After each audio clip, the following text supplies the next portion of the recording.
Buongiorno dal TG1, storico incontro sul 38esimo parallelo. La linea di confine che separa le due Coree è stata il teatro della calorosa stretta di mano tra i presidenti dei due paesi. Dialogo aperto sul disarmo nucleare e sulla pacificazione della penisola. Il corrispondente Claudio Pagliara, poi Maria Gianniti.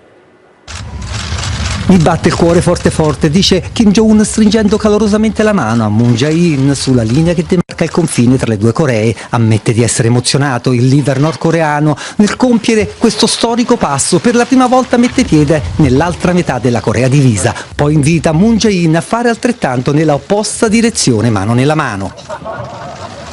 Poi la firma di una dichiarazione impensabile fino a qualche mese fa. I due leader promettono di firmare un accordo di pace tra le due Coree entro la fine di quest'anno e di denuclearizzare completamente la penisola.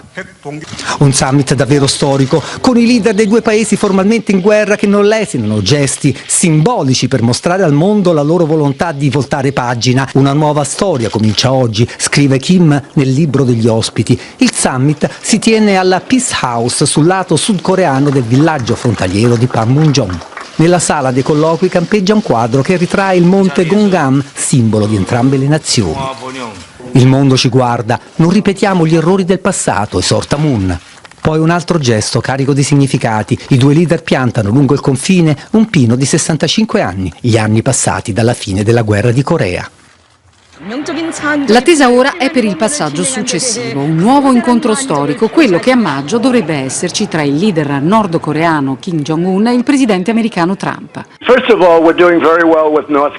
Con la Corea del Nord va tutto molto bene, vedremo se funzionerà, ha dichiarato Trump intervenendo alla trasmissione Fox and Friends. I preparativi continuano in segreto, Mike Pompeo ha già incontrato il leader nordcoreano, ma Trump mantiene il suo atteggiamento da negoziatore, pronto a lasciare se Kim Jong-un non rispetterà alcune condizioni, in primis l'abbandono di ogni progetto nucleare da parte di Pyongyang.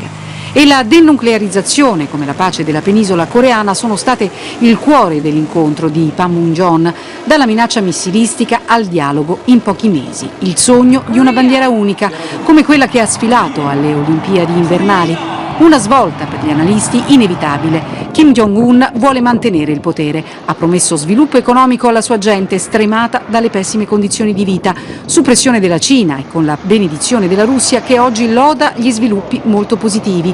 E per l'Italia il premier Gentiloni su Twitter scrive: è una giornata storica, ora la questione è se Kim Jong-un accetterà di smantellare tutto l'arsenale di missili e atomiche, come richiede il presidente Trump. La